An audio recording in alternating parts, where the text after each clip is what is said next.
sort of figured this out yet. So it's going to take some time for the market to catch on to this problem. Okay, so the problem that you guys are having is because the Nifty is going down, okay, or most of the stocks are declining. So understand that this is a standard problem that you're going to face in any professional money management situation. Okay, let's try and, I'm not going to change the I'm worried about the internet, so I'm not changing the setting, the granularity here, or the ticker. Okay, so the point is, the problem that you guys are having is that the Nifty, I mean the broad index is declining, which is most of the stocks are declining because the index is nothing but an average. Okay, so now the problem is, ideally in a global market setting, because you're supposed to learn finance from a global markets perspective. Okay, so if we pull out your asset classes, we'll soon find out how good the connection is.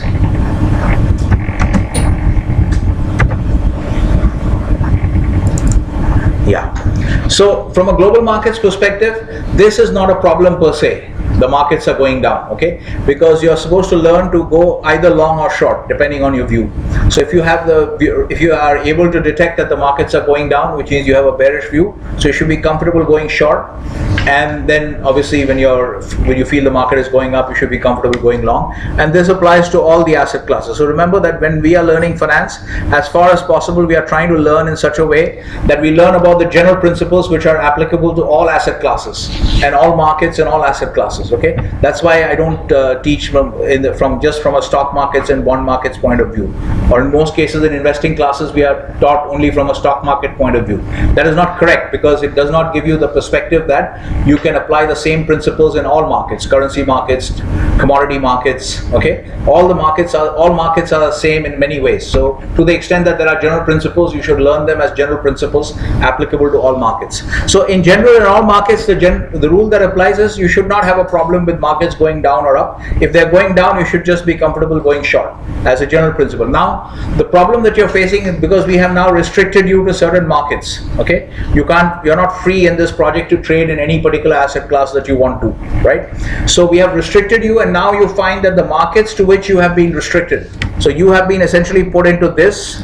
Okay, so if you see, you are at the intersection of spot and equities.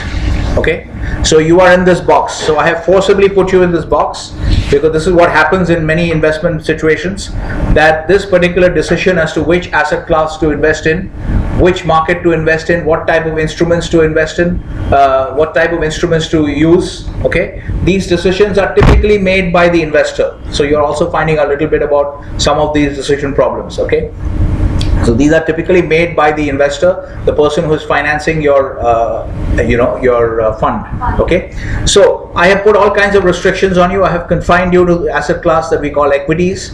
Within that, I have confined you only to spot instruments. I'm not letting you trade in futures or options. Okay, I've forbidden you from trading in those, so you're only able to trade what we call cash equities. Okay, cash equities, as in cash is distinguished from, remember here, that when we distinguish between the underlying markets and the derivatives markets, we also sometimes use the expression cash markets. So when you're listening to business television, you may find very often that they use how are the cash markets doing. Okay, so or the derivatives or the futures are at a discount to cash. If you tune into Bloomberg just before the US market opens, okay, maybe a couple of hours before the US market opens, because the US equity index futures are so liquid that they trade round the clock. So they are trading all the time, and so when the US anchors come in early morning, say 7:30 or so New York time, they will be looking at the futures to see how the cash market is likely to open. Okay, so you have equity index futures in the US and they trade round the clock. So you can already see, even when it's like the US markets will open at 9:30 New York time, but even at 7:30 New York time, you can see the futures are trading round the clock. Okay, so if you can see here, you can actually see those tickers even here. So you have a ticker called ES, which is the E-mini equity index futures. Right, you can see here E-mini S&P 500, Globex. What you want to see are the futures. So this is one of the, and right now we are in August, right? So we will look at the September futures. Okay, so you can see this here. Okay, from the last closing, they're up about 8 points. So the U.S. equity futures market is pointing to a higher open at this point. Okay, so this is the E-mini S&P index futures. It's a small contract, but it's very actively traded. You can see how actively traded it is. You'll see you see 24 into 5. You'll see this trades at a 1 tick spread.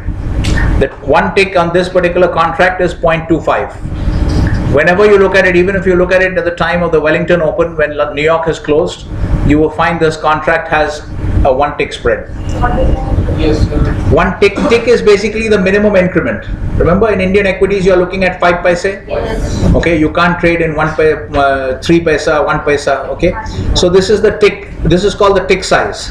The tick size is the minimum increment. So when you go from 28, this 2,888.75, the next price has to be, it can't be 2,888.77. The next price has to be 2,888. Basically not 0.75, so 2889. Next price has to be 2889. So you can see, that's why I'm saying this is always trading at a 1 tick spread. Although these are US equity index futures, the US is nowhere near open at this point of time. Okay, but it's still, you can see it's always trading at a 1 tick spread. This is because this market is very liquid, and it's a global market, and there are no restrictions on trading in equity index futures in the US. I mean, you can be in Wellington and you can trade them. You can be in Saudi Arabia and trade them. There are no restrictions. Okay, so therefore there's a lot of participation in the market. It's very, very liquid. Okay, so the advantage, as you can see straight away, is lower transaction costs because the bid-offer spread is very tight. In fact, they maintain the best possible bid-offer spread around the clock. Essentially, is everyone following? Sir, what is this? This is a future. This is a future contract, or this is a share contract? First of all, we should not use the expression future contract. We should say futures. Okay. So even one contract is a futures contract. Okay. So that's the expression that we use. Yeah. What is your question? This is a this is a futures contract. Okay. If you want to learn more about this contract, you can go to the CME Group website and look under equity. You will see this. It's important to know about this contract. This is one of the major global contracts. Okay. Like along with oil. Okay, gold. So if you look at some of the major major global contracts would be this CL. CL is what? What is CL the code for? West Texas Intermediate Crude Oil. Okay, you can see this light sweet crude oil, NYMEX. If you look at this, so here you're already looking at some of the most. So in crude oil, we won't take the September, August. Let's take October. Okay, and then you can see. So you already have crude oil. You have the S&P 500 futures. You can look at gold, which is GC. Gold trades mainly in the spot market, but it's a pretty active futures contract as well. As you will see, this is the NYMEX, this is the COMEX gold. They have now made this a part of the gold we should trade. August, we won't trade August. We'll trade a little bit out. Okay. All right. Okay. So you can see here, gold is a little bit wider.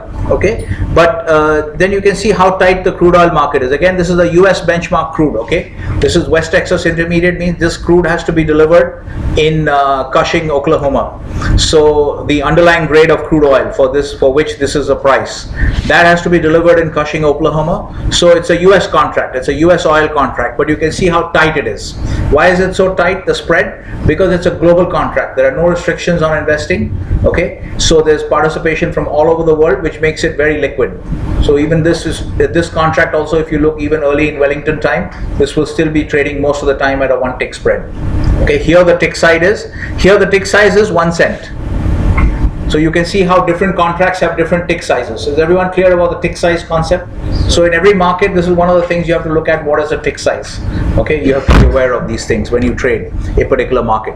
Okay, so essentially what you're seeing is this is what happens in developed markets. You have a lot of liquidity. You have comfort level with short selling. Futures anyway, you can go short. Okay, so maybe one of the things we'll have next time is I'll let you go short Nifty futures. Okay, if you see the Nifty index futures for this project, you continue this way as you are doing as you are doing now with cash equities. But one of the ways to get around this is to have selling in the futures market, to be able to have the ability to sell in the futures market. Yes. Sir, you were saying in crude oil, it would be 0.1 cent, I think so. Yeah. So it. 0.1. Yeah, 1 cent. 0.1 cent, sir. Not 0.1 cent. $0.01. $0.01, which is 1 cent. No, sir. $0.001. Yeah, actually, that you're right. It's $0.001. I think that's what we do. I don't remember exactly now, but I think it was that. So sometimes you have an option of quoting to the third decimal. Okay, good memory.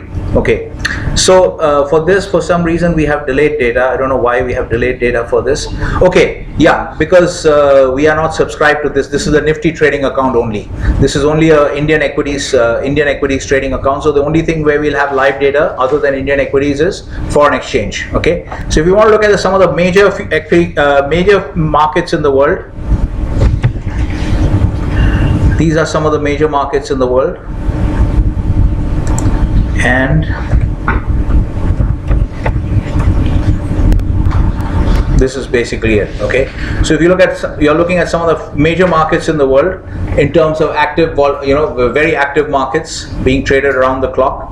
So you have these two foreign exchange markets. You can also include sterling USD, that's cable, and maybe even the Australian dollar, okay, Canadian dollar, some of these major contracts. So these are very liquid markets, the currency markets. So you have one equity index futures, and then the other one, which I have not given here, is I forget what I think the T-note code is ZN.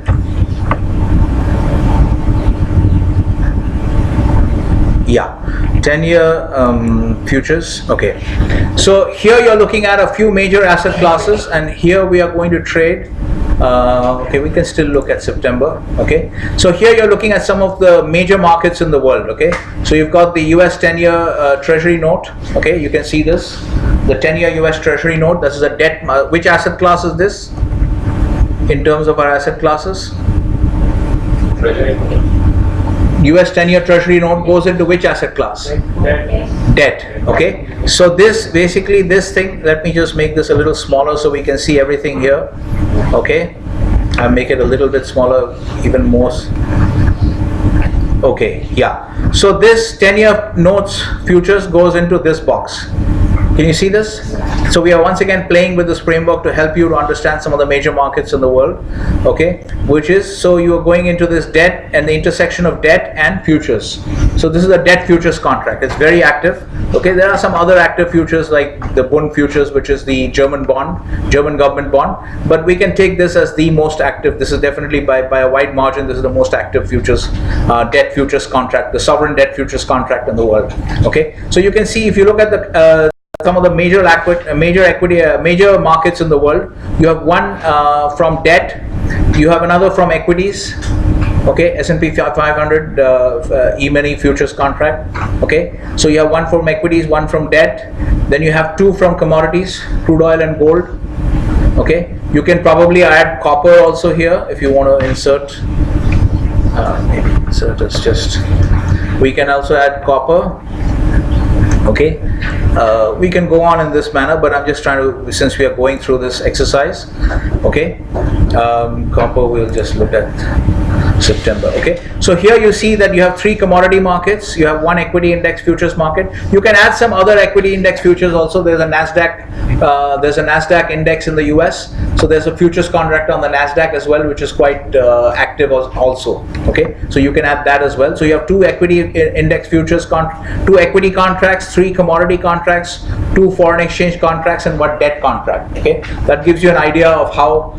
So what are the major liquid markets in the world? Okay, and most of these we are looking in the form of we are looking at futures contracts in most of these cases, except for these two. Where will these two go? The euro dollar FX and the dollar yen FX. The dollar yen, we don't have to say FX. Where will they go? Currencies. And which instrument? Which instrument? No, these are not futures contracts. And the clue is that, see, whenever I was posting futures contracts, whenever I was calling the tickers for futures contracts, what was happening? They were giving me a choice of months. Did you notice that? Yes, sir. I said I won't take August, I'll take, because of gold and all, I didn't want to take the near month. In copper also, I didn't want to take the near month. So in a futures, the dead giveaway is that in a futures contract, the system is going to ask you, because there are many futures contracts listed at a point of time. Okay, so the system is going to ask you which futures contract do you want. You want August, September, December, November, what? Okay, so that's the dead giveaway. In the case of the euro dollar FX and the dollar yen, it never asked me any of those questions. That's because these are the tickers for the spot contracts. Okay, so these are spot contracts essentially. Okay, so here these two go into this box. Similarly, if you trade, if you added GBP, USD, USD CHF in this manner, USD.CHF, etc. Okay, that would all go into, all those things would go into this box. Remember, I already told you once before that how are you going to use this framework? Inside this box, you imagine all the possible currency pairs you can think of in the world. NC2 with N is equal to N equal to 169 or something like that. Okay, so NC2, that many pairs you can imagine inside this box with a comma after USD JPY comma Euro USD comma and so on and so forth. That's how you should think about this. Okay, so these are the markets that are that sort of live inside this box. So what I have done for you now is I have boxed you into this. Spot equities, I have boxed you into this, okay, and so this is meant to actually cover, because there are futures everywhere. So maybe for the sake of this discussion, I'll just stop this. Where is the?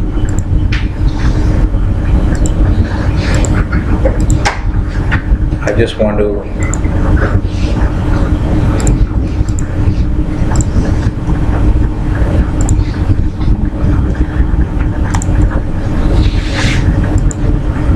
I'm not getting the, it doesn't matter anyway. So I put you here essentially, okay, in this box. I put you under spot equities, and further I have confined you to only one part of this box, because this box has spot equities in every possible country in the world. So this box has Japanese spot equities. So this box contains, even if you're trading Toyota Motor common stock on the Osaka Stock Exchange, that will fall in this box. If you're trading ICI PLC stock on the London Stock Exchange, that also would fall under this box. Okay, so inside this box you have to really imagine, because you're looking at spot equities, so you have to then create certain sub boxes inside this box for each country that has a pretty well developed equity market. So you have UK, US, Japan, Canada, all these countries. So inside this box you have to imagine all these sub boxes, one for each country.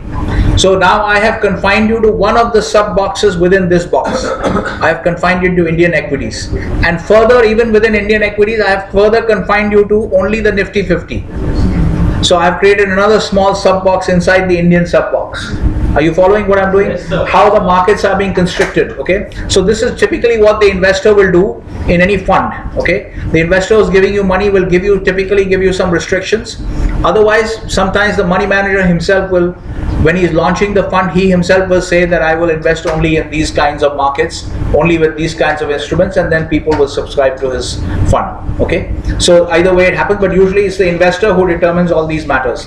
So the question of which asset class to invest in, which instruments to use, and which markets to invest in is typically decided by the investor.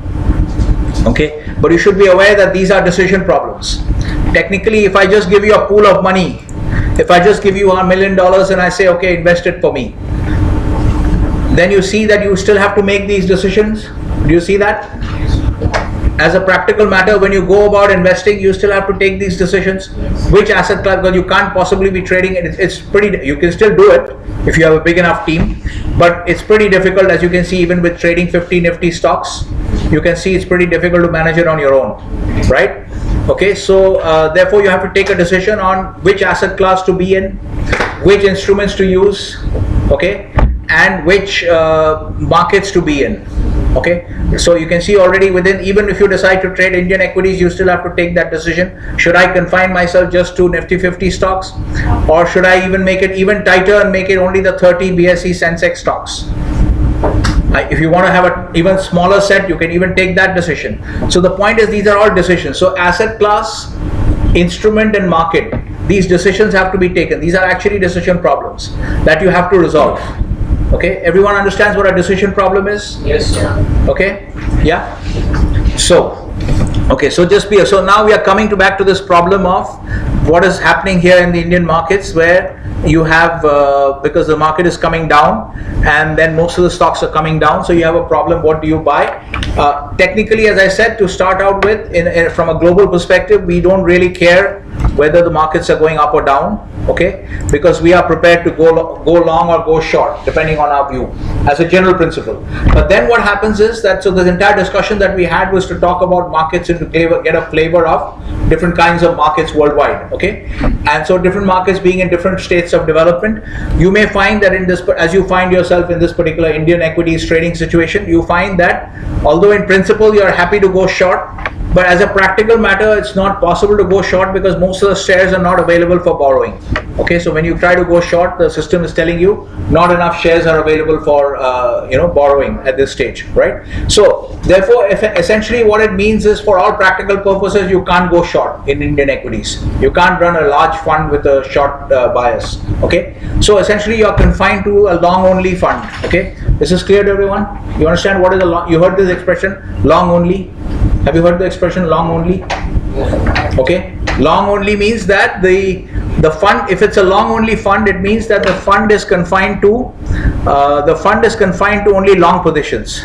Okay, the investor mandate is such that the fund has been confined to long positions, which means essentially the investor has told the fund manager, you cannot go net short. You have to be a long only fund, which means your positions have to be either square, which means either you're in all cash or you have some cash and some long equities.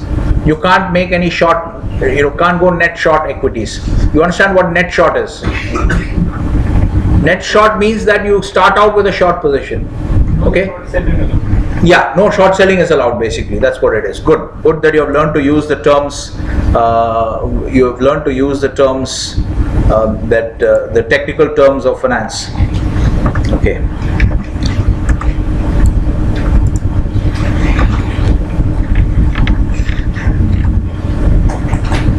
Okay, so we had some of this stuff here. Okay.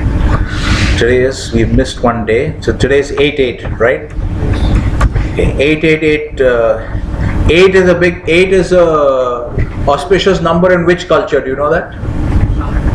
In Chinese culture, 8 is very. It means infinity and 8, that's why. Okay, that's what it means in Chinese. Yes, sir. Okay. Because in Chinese horoscope also. Okay, because the Chinese are very big on 8. So if you go to a condo in any Chinese dominated city like Singapore or Hong Kong, the 8th floor commands a premium price. So 8 is a big so it's 8/8. Okay, all right. So what were we discussing? What was I discussing? Long only.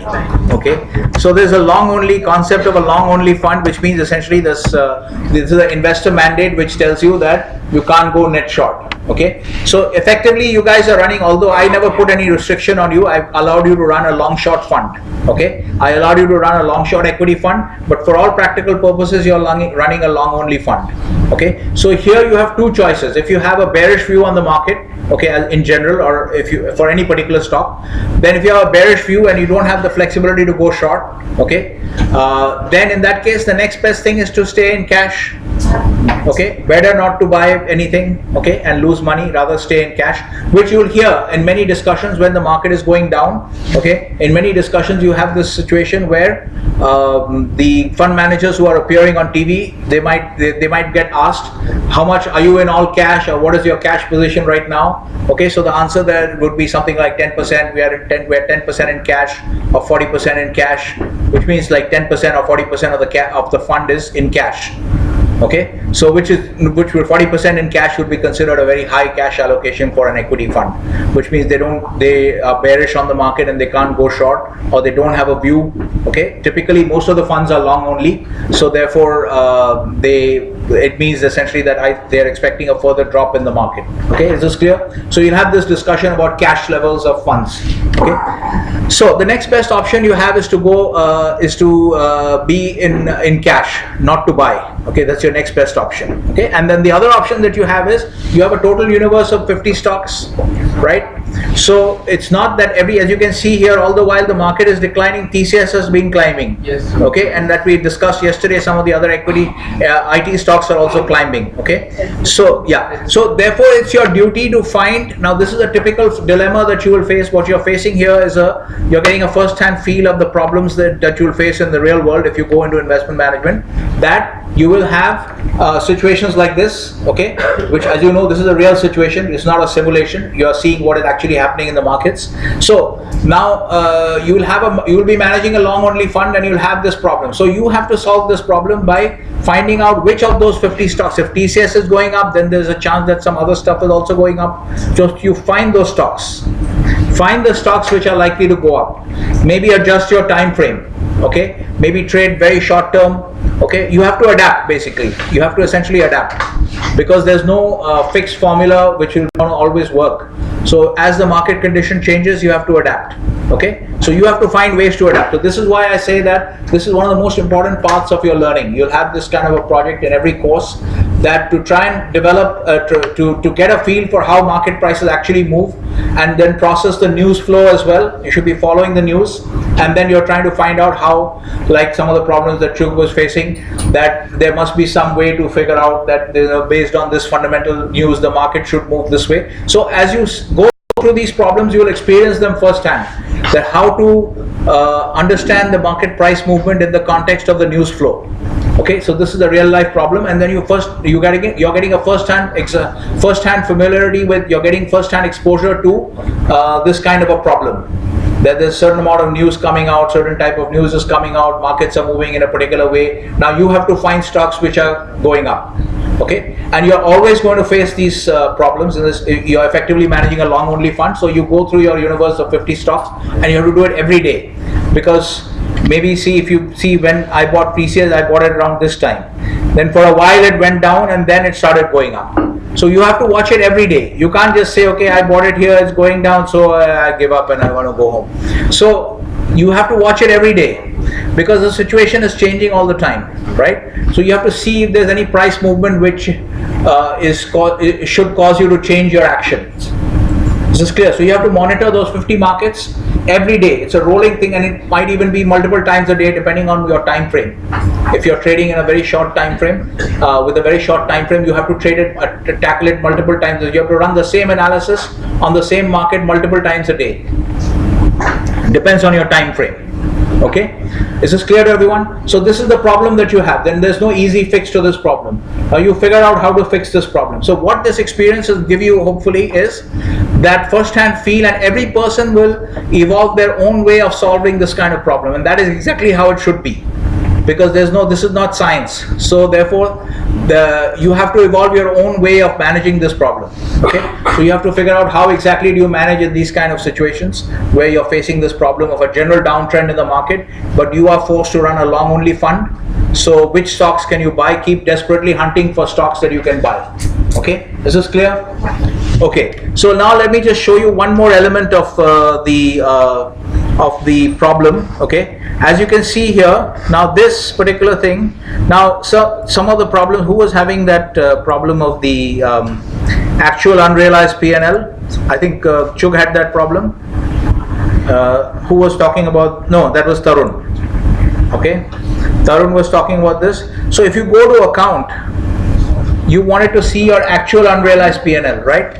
If you go to your account, okay, now everybody look at this so that you can figure out. So you saw what I did, I clicked on account, okay? And then if you go down, okay, you'll see, because I have only one position. So can you guys see TCS at the bottom? Yes, sir. Okay, so I have only one position, so it's showing only one, okay? So if you had 5 positions, it would show 5 stocks over there. So you just have to move this slider down. Yeah, okay. So you can see, can you see the unrealized P&L here? So because I have only one position, my unrealized P&L on TCS is the same as the unrealized P&L on the total portfolio. Okay. here.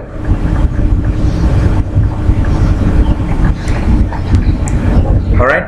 Okay. So as you can see, this is the unrealized P&L. Okay. And this is the unrealized P&L on the total portfolio. And then I don't know what this is. I'll have to figure this out. What this 2-1 USD converted into total in USD. Okay. Yeah.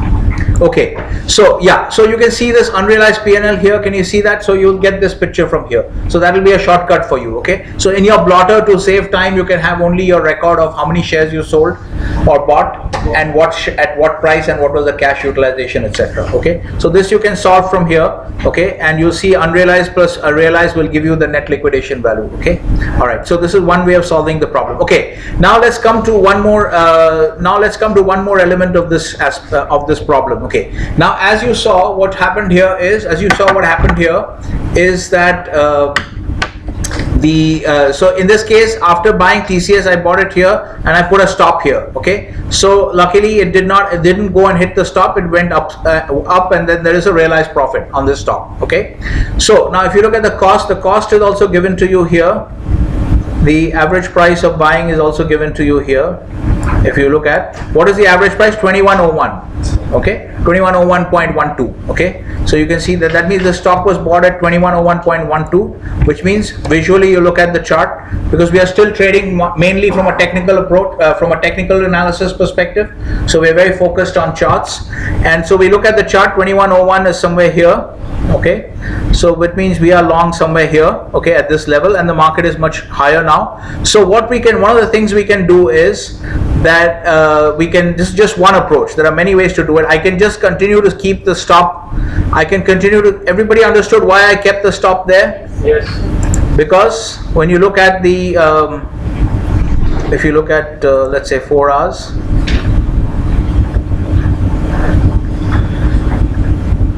right, we have already covered this, that if the market went below this, it would have actually destroyed the thesis of the uptrend. It would have destroyed the view of the continuation of the uptrend, because it would have made a lower low. So the higher low condition would have been violated. That's why the stop was placed here. It's quite simple, right? You don't have to rack your brains over where to place the stop. Once you take a view, you don't have to. It's pretty simple. If you are trading from a purely technical approach, and it's a very simple technical method, but it's a very powerful method. Okay, so you should not be hesitant to use it. But you see that it easily solves your problem. You have to decide what time frame you are interested in, of course. Okay, but if you take this kind of a time frame, then it's pretty simple. Once you decide to buy at around this level, then obviously the stop has to be placed here. Okay, so that is pretty simple. Now you still have a choice. Even now you could continue to place the stop here. Okay, that's one choice. I'll just show you another option that you have, because I want to introduce this idea of pyramidic. Now I'm zooming into the last part. You saw what I did? I went in from a 1 hour chart to zooming in to the last part of the movement. Now I can see a lot more detail, because in that 1 hour chart it was showing just like a straight line. I couldn't see all this up and down movement here, which I see. Can see a lot more movement here. Okay, so one of the things I can do is obviously one thing is to just keep that stop here. The other thing that can be done, and you can split this up actually. So how many shares do we have here? 1000 shares. Okay, so one option we have is that for 500 shares, just a rough 50-50 split. You can do it in many other ways. Okay, there's no one right solution. I'm just giving you a simple example. So I can split this 1000 share position into 2 positions. Okay, now we are getting into the concept of trading on multiple time frames. Okay, because if you are looking at technical trading, if you are looking at refinements to technical trading, you have to get comfortable with the idea of trading in multiple time frames. Okay, by what do I mean by multiple time frames? Let's just look at this. I'll take you back to this. I've changed the market right now because I've placed an order here. Okay, this is, what market is this? What market is this? Okay, Aussie. Okay, we call this spot Aussie. That is understood that because the US dollar is the main currency against which every other currency is traded. So if we just say spot Aussie, it means that it's AUD USD. Okay, the other currency is quite obvious. Okay, all right. Now, if I wanted to mean AUD NZD, I would say Aussie Kiwi. Okay. So normally Aussie. If I say spot Aussie, that means because most currencies are traded against the US dollar. The active trade is against the US dollar. So if I say spot Aussie, I have not mentioned the other currency.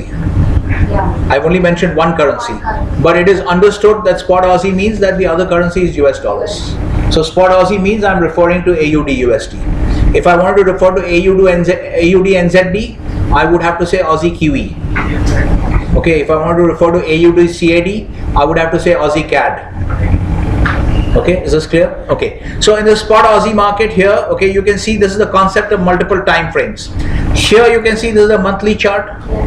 Okay, so if you had a view that if you had a view that you are you want to go short, okay, you want to go short at market, we'll just simplify the entry decision and we'll decide that everything we want to do, buy, sell, we do at market. And actually it's a very simple decision. In the long run, your investment performance is never going to be affected really by this decision, whether you trade immediately at market or you trade at a slightly better level.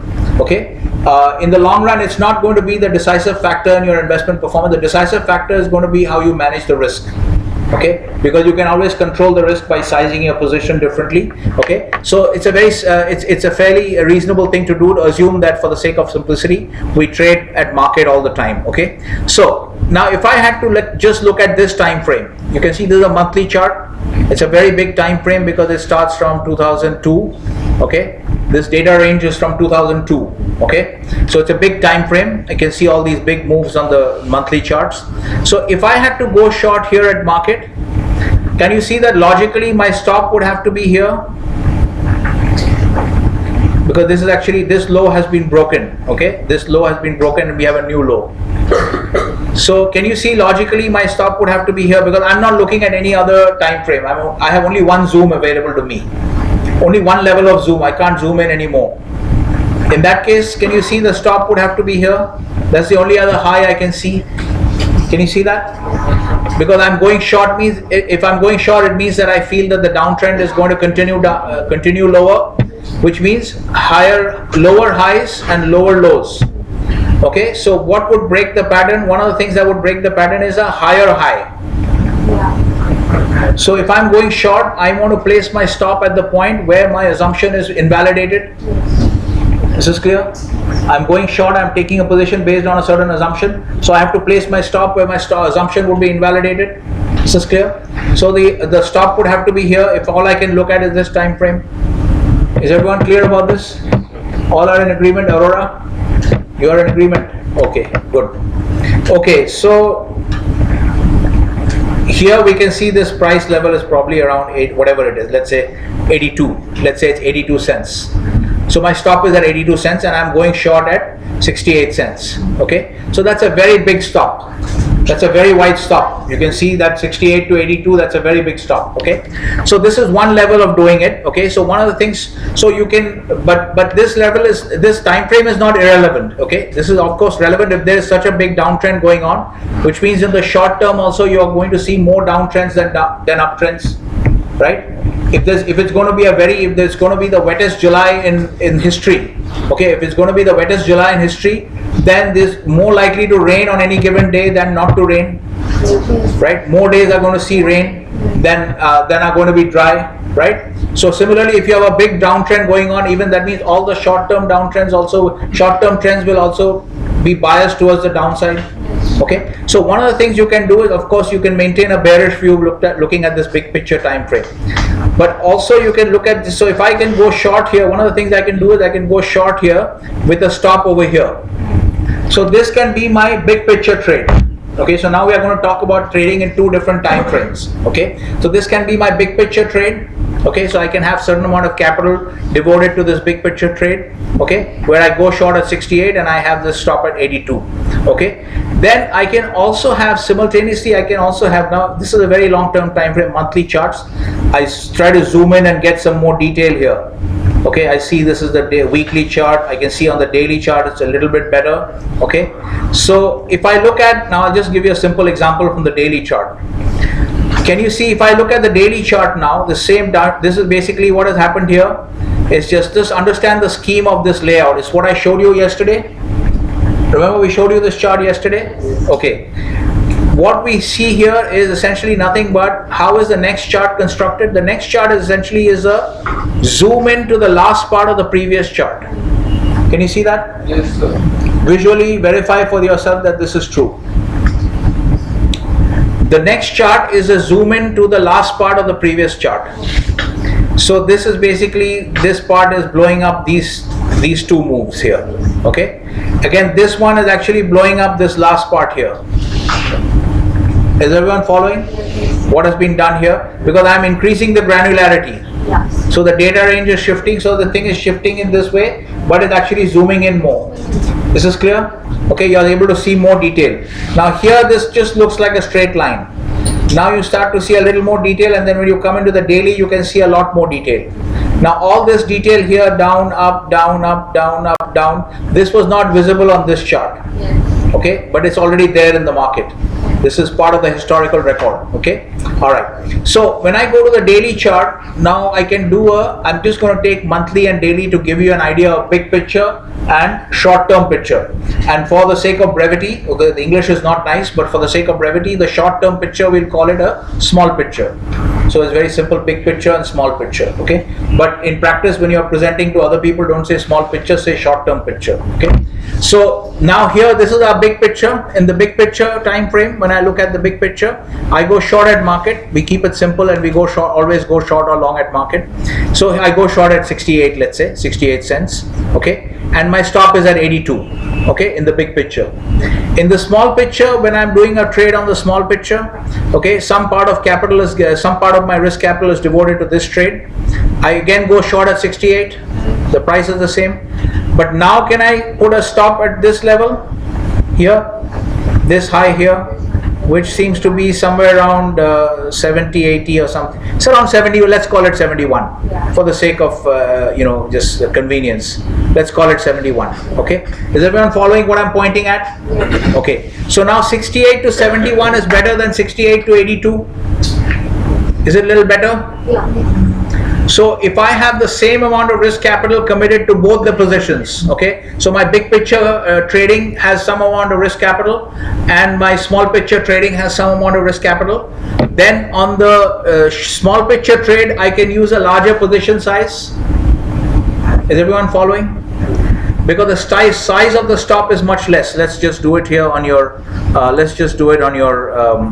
calc file. Did everyone understand what I said? Yes. Has everyone understood conceptually what I'm talking about now, trading in different time frames by setting up different types of charts? Forget about the fact that for your Indian equities, operationally you can't set up these charts right now. But conceptually, when you're learning finance, we are not just going to learn based on what we can do in Indian equities. We are going to learn about what can be done globally, right? So otherwise you won't learn the concepts, okay? Is everyone following this concept of trading in multiple time frames? That I have a big picture view and a small picture view. Yes, Ritesh, you don't seem convinced. Are you following? Okay, so two different time frames. We are going to trade in two different time frames. Is this clear? Okay, so one big picture time frame, I am using a big stop loss, which is from 68 is my entry point and 82 is my stop. Okay, so let's say that I can afford to, we still go back to your calc spreadsheet. Okay, we can actually use this, okay, where we are talking about entry price and exit price. Okay, so let's just keep it here. Okay, so let's say I'm risking only $1,000. We may have to increase this. Okay, so what is my entry price? 68 cents. Okay, so just remember that it's cents. Okay, right now. Okay, so 68 cents and my exit is 82 cents.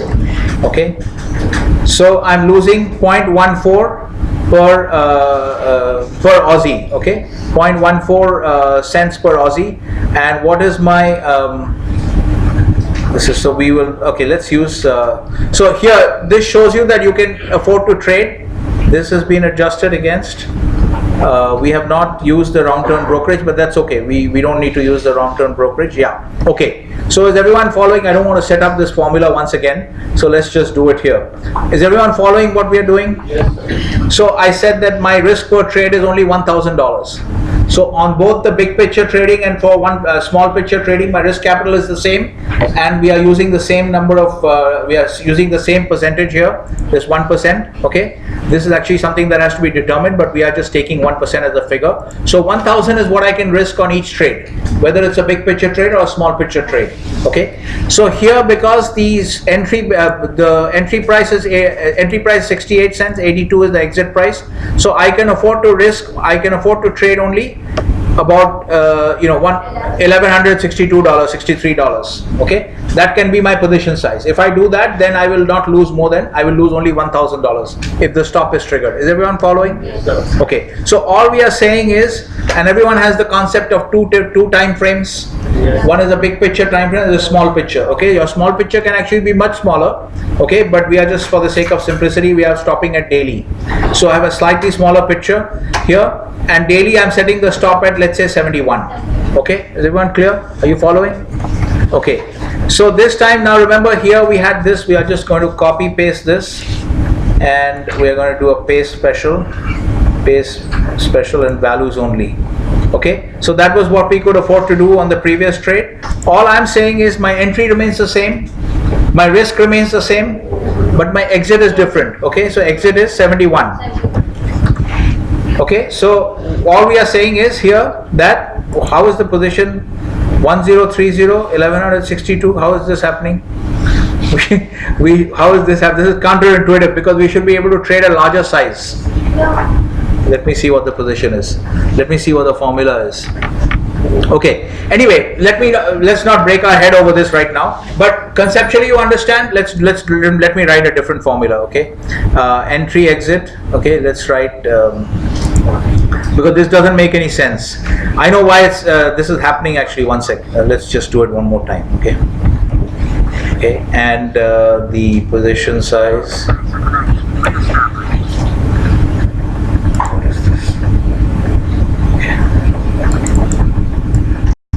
Okay, all right, so we have an entry at 0.68.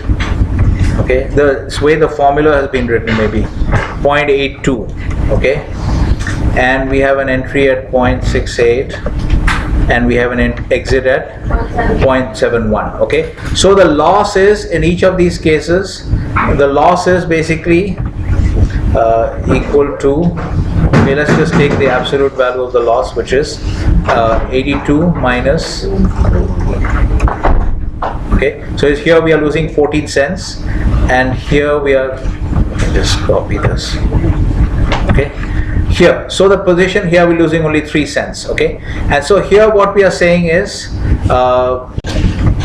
this should be, what is my risk per trade? You are once again getting an idea of how to figure out position size.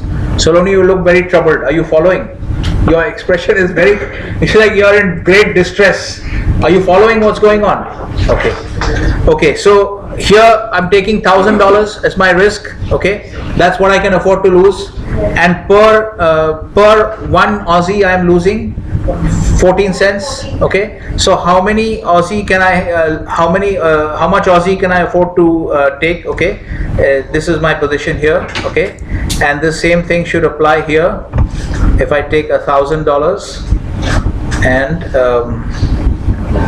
we may have a problem. 7142. 1 minute. This we shall have.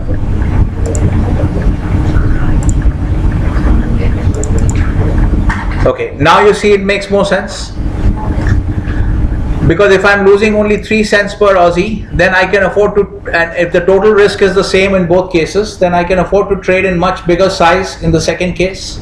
Okay, this is clear? Yes. Everyone is following? That's all I was trying to say. It's a simple problem, but anyway, at least we went through this exercise. Okay, is everyone clear? Yes. Okay, so this is how so you get a refresher on how to figure out the position size once you have determined the risk on the trade. So another very important lesson that you learn, which many, sometimes even professionals don't follow, is many because I've been on trading desks, interbank trading desks, where people decide the position size almost exogenously. You understand what is an exogenous variable? It's an exogenous variable is a what? Dependent or independent? Independent. Exogenous variable is independent. So people used to decide the position size as an independent variable, exogenous variable. But that is not correct actually. It's not smart risk management. The position size is actually a dependent variable, dependent on other factors like maximum risk per trade, okay, entry price, exit price. So it's derived mechanically from those parameters. It's not something to be kitna lena hai, let's take some. So it's not, you should not decide the position size by with that kind of arbitrary logic, you know. So this is how most people trade. They just decide the position size, it falls from the sky. Okay, so it should be determined in a systematic way in this manner. This is how you control your risk.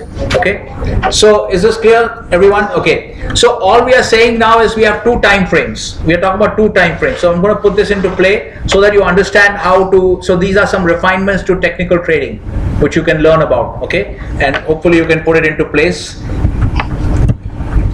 Okay. So we have 1,000 shares, okay, which we bought at 2101, and now this thing is going up. So what can we do about it? Let's look at what we can do about it with this idea of multiple time frames. Okay, so what are we going to do? We are going to keep 500 shares, and this is an arbitrary split. You can have many other ways of figuring this out. Okay, so we're going to keep 500 shares with the original stop. Okay, so we bought it around 2101. So we keep 500 shares with the original stop.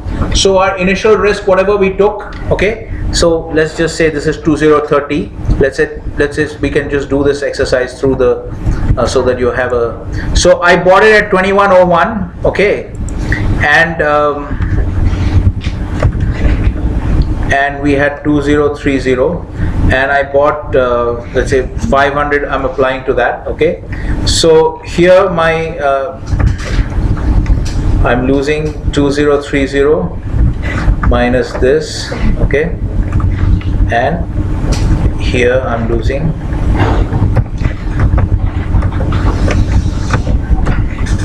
okay, so I'm losing 35, about 36,000. Is this clear? Is this clear, everyone? Are you following what I'm doing? Okay, I am maintaining my out of my 1,000 shares, I've split it arbitrarily into two parts. Okay, I'm going to now. So now we are talking about how to manage profitable positions. How to manage losing positions is pretty clear. You just put the stop, and then you wait and see what happens. Okay, only two things can happen. Either it goes and stops you out, in which case you start again. The whole cycle starts again. Okay, you have no position now. Repeat the whole analytical cycle and go through it again. Okay, but if it moves in your favor, then how do you manage the profit? Okay, that also can be done in a systematic manner. It's not just that you have some profit, it looks good, and you just take the profit. Okay, usually that's what happens. People don't cut the losses, but they take the profits quickly. Okay, as soon as you see the profit, you take the profit. But that's not how it should be done. It should be the opposite actually. It should be opposite. So what we are doing is we are keeping half the position on the original stop. So now you realize this is a big picture trade. Yes, sir. Compared to what we are going to do now, just take my word for it. This is a big picture trade. Okay. So for for half the position, I maintain the original stop. Okay. It's big picture because it was based on a 1 hour chart or 4 hour chart. Remember that I took the view on the 4 hour chart. Okay. So half remains, and so I've got a risk of about 36,000 on that trade. So if that goes against me, then I'll eventually lose 36,000. Now what happens with the other trade? What am I going to do? Where is this? Okay. Now can you suggest some other stop? Now if I want to go to the small picture. So if this is the big picture, this is the big picture stop. Okay. What are the possible small picture stops? Can you see anything? One is here. Okay. This is one stop because from here you had, although technically we haven't had a new high, but it's a fairly well-defined low in the market because it's from here you have seen a big bounce. Yes. So logically this could be one stop. Okay, but logically another, because this time frame is almost similar to this, because the big picture, the small picture has to be materially smaller than the big picture. Okay, so why is this not the best other stop? Because you have one stop over here. Why is this not the best other stop? Because this is pretty much the same time frame. Let's look at the chart once again. Let's look at a 1 hour chart once again. Can you see that if I place it here, it's pretty much the same time frame? They both seem like big picture moves. Are you following what I'm saying? That if I have a big picture, okay, if you have a big picture, if I have a big picture trade and I have a small picture trade, okay, the small picture should be materially smaller than the big picture. Is that a reasonable statement? Yes. Like if I'm having a meal, if I'm having a full meal and then I'm making a distinction, I'm saying I'm just having a snack. If the snack is the same size as the meal, then there's no point, right? So why call it a snack? Then it's just a meal. So if I'm saying a big small picture, then it's reasonable to say that the small picture should be a materially smaller time frame. Are you following what I'm saying? Okay, so then if we place it here, it's still visible on the hourly charts. Both the lows are visible on the hourly charts. So they seem like pretty much on the same time frame. So it's not really a small picture stop. But what we can do is we can go back to, let's zoom into this part here. Let's zoom into this part here and go into a 15-minute chart. Okay, now can you see something on the small picture charts? Shorter time frame charts, can we find a better stop? Anybody, any ideas? Give me a rough level by looking at the scale. So what was the previous stop? Above 2270. 2200, very good, right? So what Tanya is pointing to is this point. Yes. Tanya is pointing to this low. You can see here there is a low here. Okay, as soon as I go there, you can no longer see the low, but this is the low here that she's pointing to. Is this clear? Okay, right. So this is logical because if you look at the short-term trend, this is again, if it goes below this level, it will destroy the short-term uptrend. Can you see that there is a long-term uptrend here, which you saw on the hourly charts? But there's also a short-term uptrend here, starting from here, high, then low but higher than this low. Then again higher high, this high is higher than this one. Then you had another low here, which is higher than this one. Are you following? Is everyone following? The points I'm highlighting are pretty much just everyone would agree with these things. Okay. So then again we have a new high here. Okay. So and then what you have is you have a new high over here, and then you have this high has also been broken, and this. So if it goes below this will break the pattern of higher highs and higher lows. So it will destroy or neutralize the short-term downtrend. So if you are trading with a small picture perspective, this is a reasonable place to place the stop. Is this clear? So now you have the concept of protecting some part of your profit. Okay, that what you can do is, remember we bought 1,000 shares. So we are keeping only 500 shares against this stop, which means we still have a balance 500, right? Yes. Okay. So what we can do is we can place a stop for the balance 500 over here. Are you following? Yes, sir. Why is this a stop order? Why is this not a limit sell order? Anybody wants to? Is my question clear? No. Because what is my entry price?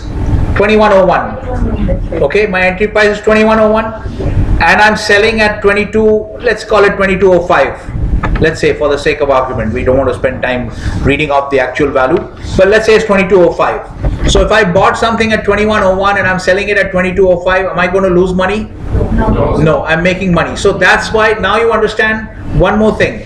Why I kept on telling you from the time we first used the expression stop loss, that the technical term in the system language and in the proper language of finance also, the technical term is only stop order. The technical term doesn't have a stop loss. Stop loss is just a layman's term that we use, and it's applicable at the time that you initially put on the trade. Because when I initially put on the trade, I entered at 2101 and I would have exited at whatever 2030, and that would have been a loss. Okay, so even though it technically remained a stop order, in a layman's sense, if you called it a stop loss, it would not have been inaccurate, because it would have stopped your losses. Is this clear? Initially it's valid, but the technical term is stop order. Even here it is correctly called a stop order. Okay, and now let's go back and revise the concept of a stop order. So now what I'm telling you is that we place this order to sell at 2205. Okay, we assume that 2205 is the new low. We place this order for 500 shares. Okay, we place a stop order at 2205. Okay, and why is it still called a stop order? Because it's clearly no longer a stop loss. Is that clear, everyone? Yes. It's no longer a stop loss. But why is it still okay to call it a stop order? So because you are expecting the prices to... Mike, use the mic. Although you don't need it, but let's have the discipline of using the mic. Who is working on the mic? Okay.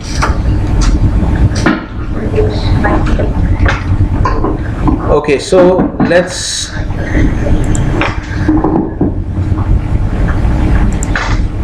Yes, Bharat. Why is my question clear? Yes, sir. My entry is at 2101.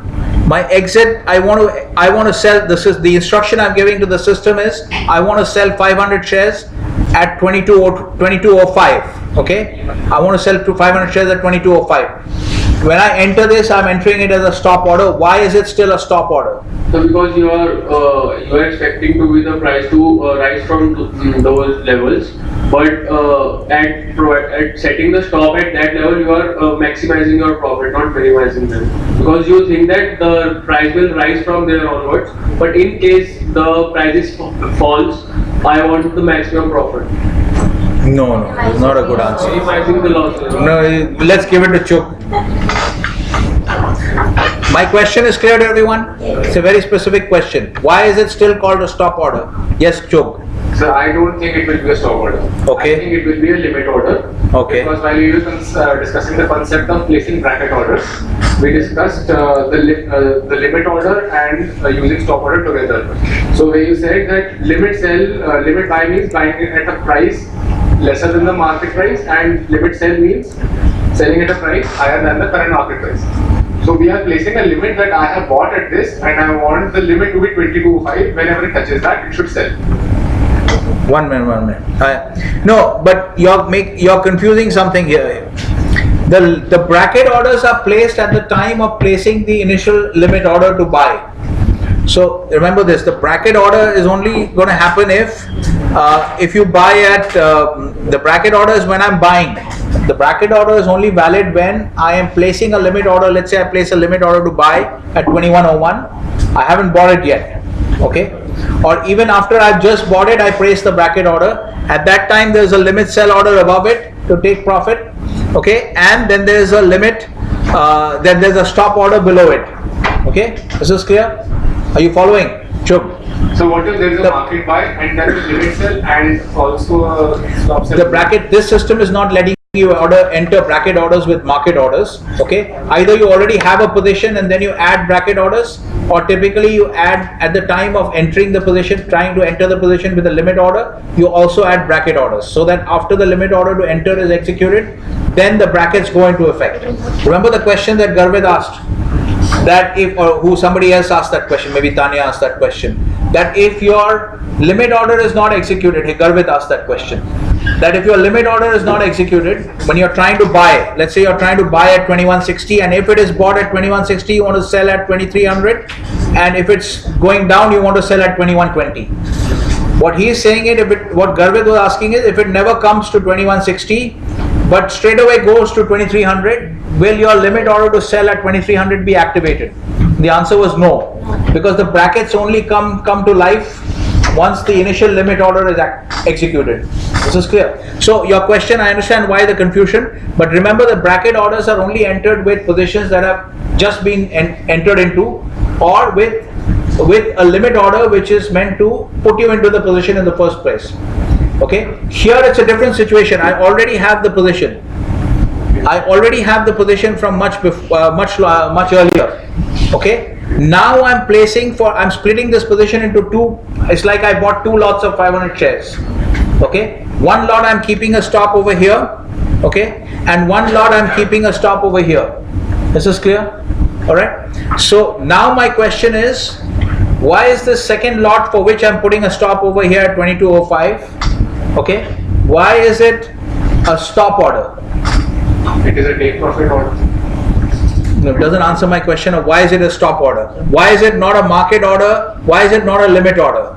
Why is it a stop order? Okay, what is? Oh, your time is, I think, 1 sec. What is it? Let's confirm it. Okay. Yeah, you can go. Okay.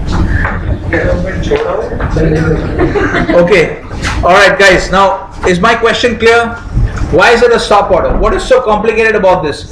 You answer it logically. Yes. Give the mic to Tarun. How do you answer this kind of a question? Why is it a stop order? Okay. You first find out what are the properties of a stop order. Yes. If this order exhibits the properties of a stop order, then it's a stop order. It's a simple question. It's the same for any question, right? If I ask you how do you know that Puneet is a human being? You have a comparison. How are you logically answering that question? Okay, you have on this side, you have what are the properties of a human being, and then you look at Puneet. Okay, he has 2 hands, 2 legs. Okay, he talks in a human language. Okay, so then you check off all the marks, and then you say, okay, he's exhibiting the characteristics of a human being, so he must be a human being, right? So the same way you answer any other question, why is this a stop order? You look at the characteristics of a stop order and you see whether this order has the characteristics of a stop order. If it has, then it's a stop order, right? So now who is going to use this framework and answer this question? Yes, Tarun. My question is clear? Yes, why is this order to sell the 500 shares which I bought over here, when I'm going to sell or put an order to sell it here, and the market is here right now, why is it a stop order and not a limit order or take profit order or something like that? The stop is always a property where you want to actually... One minute. This I have to cut marks for Surbi and Hardik, because you guys, and next time we'll have to put Surbi somewhere. We have to suspend her from the ceiling or something. She's talking to everybody. When Garvit is there, she's turning that side. One minute. No, we have to take some drastic measures for Surbi, because she's talking too much. Okay.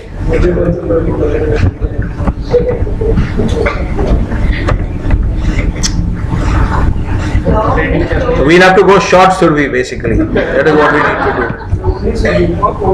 to do. Okay, yeah. Okay.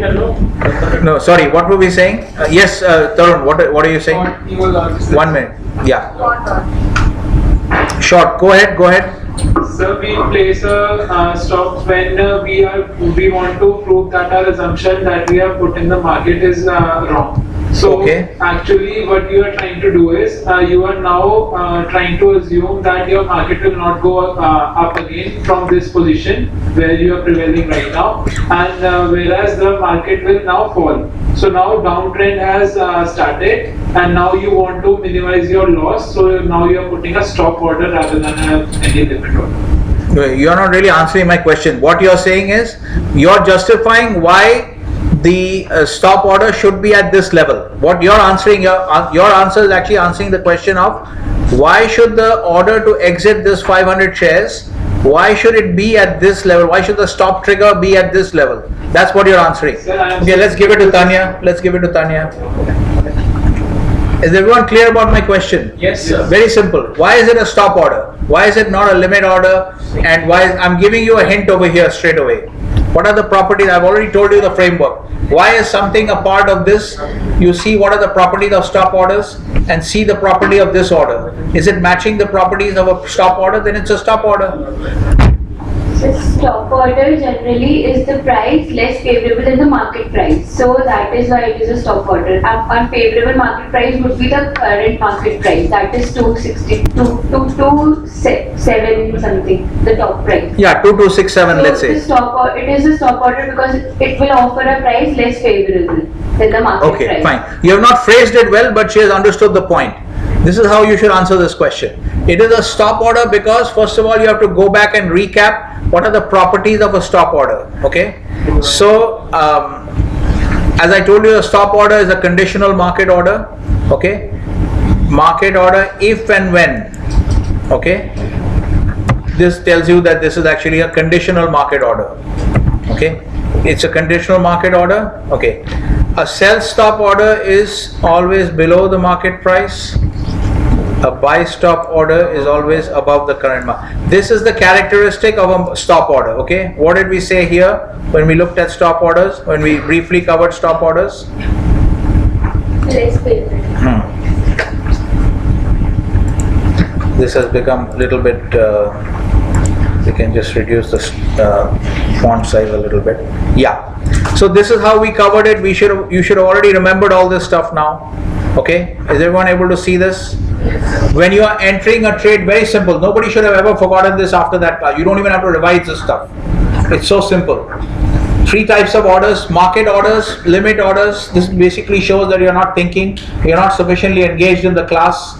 Okay, maybe your mind is here and there. Once you remember this, what is so complicated about this? There are 3 types of orders you learnt about: market orders, stop orders, limit orders. And they are all being distinguished with respect to only one type of feature, which is the execution through this order happening at a price equal to better than or worse than the market price. Instead of better than and worse than, we have used less favorable and more favorable and less favorable. Is this clear? So what is so complicated about this? This is something you should have just wrapped up and just filed away in your brain, and it should be always accessible, and you're not able to answer it smoothly. Okay, simple. The answer to this question is: a stop order is one in which the execution occurs at a price less favorable than the current market price. So in this case, because my position, what is my position here? Long or short? No, long here, right? We went long here. You can see in the system the position is 1000 shares long. Okay, so it's long. So when I'm going to put in a profit protection order, which basically takes me out of the position at a point when there's some weakness in the market, right? So it basically takes me out of the market at some point where my assumption is wrong. In this case, this is a small picture trade. We have done the big picture trade with respect by using this stop. Now we are doing a small picture trade. So with respect to the small picture also, when my trend view is invalidated, it will take me out of the market. So if it's going to take me out of the market, it has to be a sell order or a buy order. It has to be a sell order because my position is long. Is this clear? Are you following? At any point, if you don't follow, then you should ask a question that I'm not able to follow. So what is the logic? My original position is long, and 500 shares I've already taken care of through the long big picture stop. I've split it in. Now I've got 500 shares for the other lot which I have. Okay, so that 1000 shares let me split into 2 lots. Now that for other lot I'm trading on a small picture view. This is clear? So with the small picture view, I took a view, I looked at the small short-term trend, 15-minute charts. I see another uptrend going on here. Okay, so I want to exit. If the short-term uptrend is also in place, then why should I get out? Right? I should stay in the position as long as because this is a short-term trade now. It's a small picture trade. Are you following? So on the small picture also, I can see an uptrend here. Is this clear? I can see an uptrend here. So I only want to get out if my position is long, which means I'm betting on a continuation of the uptrend. Right? You're betting on that's how we use the language, right? So if you're betting that, if you're betting on India in a sports game, that means you're betting that India will win the match. Yes, sir. Here, if I'm putting on a long position, that means I'm betting that the uptrend will continue. Okay, so when is my assumption invalidated? As Tanya pointed out correctly, at this point, 2205, because that destroys the pattern of higher lows and higher highs on the small picture. Are you following? So therefore, my long position, which is the bet on a continuation of the uptrend, should be taken out if we go below this. Are you following? Okay. So therefore, if I want to be taken out of my position, it has to be a sell order. Okay, so I have to place a sell order at 2205, let's say. Now, when I want to place a sell order at 2205, how do I know? Is it a stop order? Is it a limit sell order? And that's where you go back to the definition of orders. This you should remember very clearly. Maybe initially you can memorize it, but you should also understand it conceptually. So you have the concept of the market price, which is very clear. Then you have you can either trade at the market price, or you can trade at a price more favorable than the market price or less favorable. And how are we talking about? So if you're trading at the market, then it's a market order. If you're trading at the market price, then it's a market order. If you're trading at a price less favorable than the market price, then it's a stop order. Okay. Notice we use the general terminology less favorable than the market. We don't say lower or higher, because less favorable, if you're selling, then lower is less favorable, but if you're buying, lower is more favorable. So we don't want to use loaded language like higher or lower. We want to use general language like less favorable or more favorable.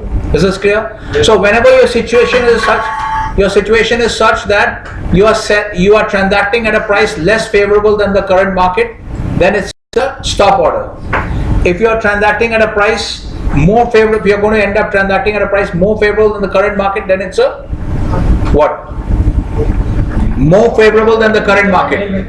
Limit order. Is this clear? So you should never forget this stuff. It's funny that we are wasting time once again about this. Should have been completely internalized in the last session itself. Is this clear to everyone? So what is happening here? Once again, you go back to my question. When I'm putting in an order to sell at 22.05 and the current market is 22.63, how should your brain be working here? I've got an order to sell at 22.05 when the market is at 22.61. Okay, I could sell, if I sell at 22.61, it's much better for me. If I'm going to sell at 22.05, then it's much less favorable than the current market. So this is an order to sell at a price less favorable than the current market. So then it's a stop order. Is this clear? Yes. This is how you should work it out logically. Okay. So this is a stop order. So now you have understood the concept of. We still have 3 minutes, so we can cover a little more ground. Okay. So now we understood the concept of. Are you getting the picture of idea of 2 time frames? Yes. Okay. Trading in 2 time frames, a big picture and small picture. Okay. So the big picture obviously will move much more slowly. The small picture is moving around much more because this thing could come down here. Okay. It could come below 22.05 but not go below this. Are you able to see that possibility? Yes. It's possible. It can go down here, go up and down many times, lots of volatility, but doesn't even go below this. Forget about this. So eventually maybe it comes to 21.20 and then turns around and starts going up again. So you will be stopped out of your small picture trade, but you will still be in the big picture trade. That's why you have this concept of trading in multiple time frames, so that you don't get stopped out of the full position by short-term volatility. Are you able to follow what I'm saying? So now you have to start thinking these are refinements to technical trading. Okay, where you can, but you can see how precise you can trade, how precise you can get in your approach. Can you see that? Yes. So these are very precise and these are very objective. Okay, these are very objective criteria, because if I have 6 people in a team, it's not 6 people may have different subjective views, but there's nothing subjective about this.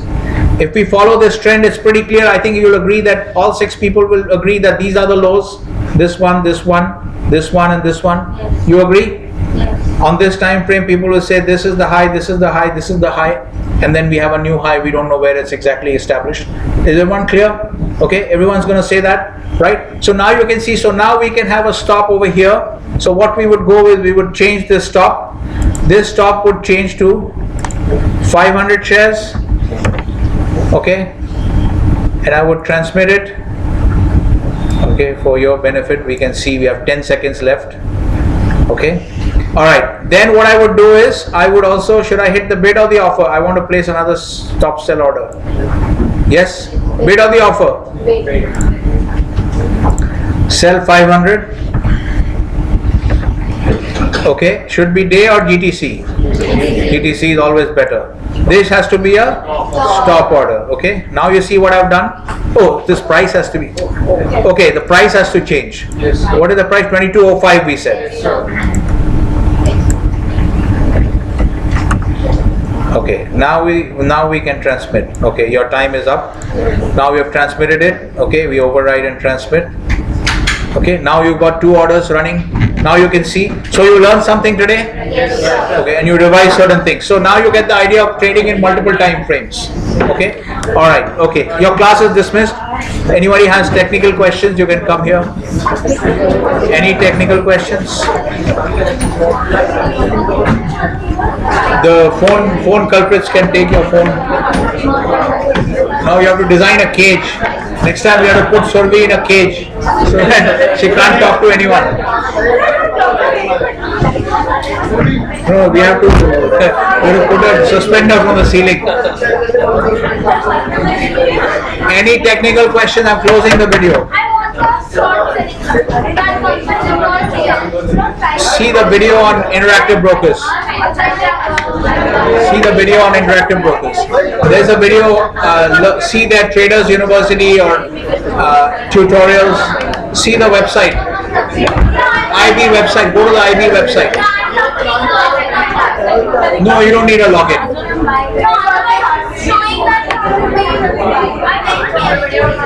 No, you don't need a login. You go to the Interactive Brokers website. You don't need a login. And search for short selling. They have a tutorial.